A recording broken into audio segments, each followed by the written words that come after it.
A killer wave, known to mariners as a rogue wave, was approaching a desolate area of Baja California below Ensenada.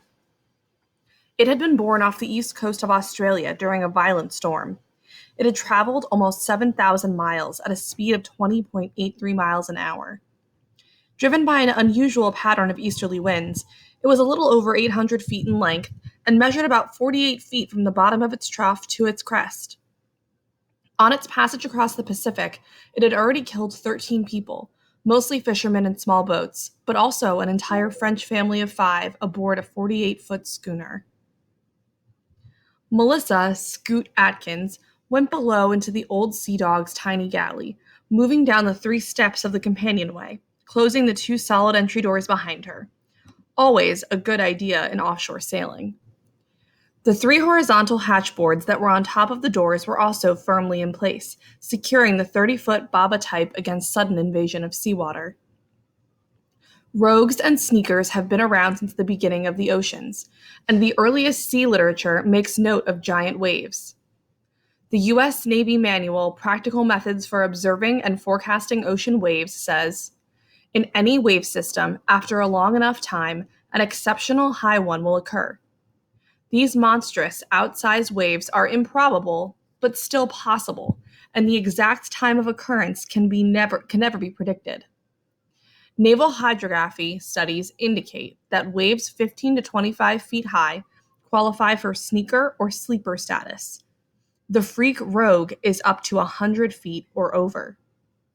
As waters slowly warm, they seem to be occurring more frequently. In 1995, the Queen Elizabeth II, the QE2, the great British passenger liner, encountered a 95-foot rogue south of Newfoundland.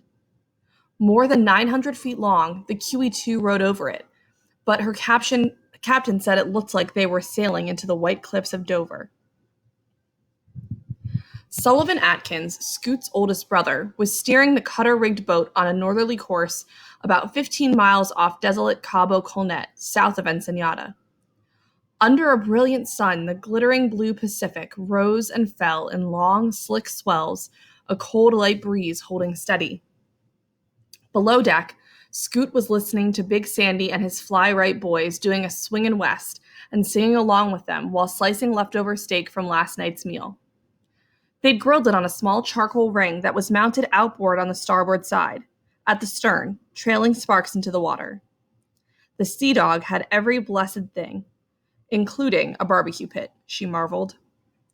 Scoot was learning how to be a deep-water sailor. She was 14 years old and pretty with dark hair.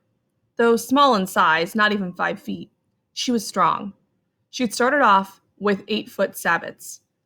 On this trip, her first aboard the Sea Dog, she'd manned the wheel for most of the 3 days they'd been underway. She'd stood 4-hour watches at night. Sully was a good teacher.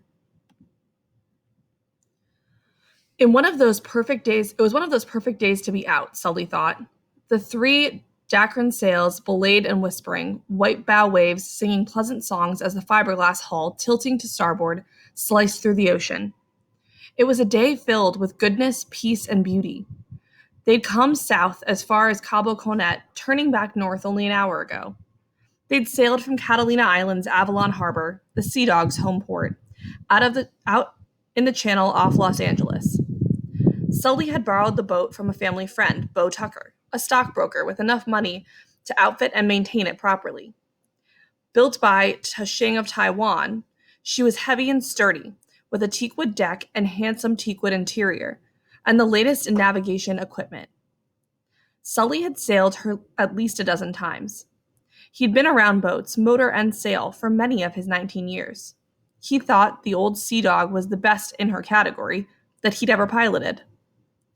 As he was about to complete a northeast tack, Sully's attention was drawn to a squadron of seagulls diving on small fish about 100 yards off the port bow, and he did not see the giant wave that had crept up silently behind the Sea Dog. But in a split second before it lifted and the boat like a carpenter ship, he sensed something behind him and glanced backward toward the towering wall of shining water.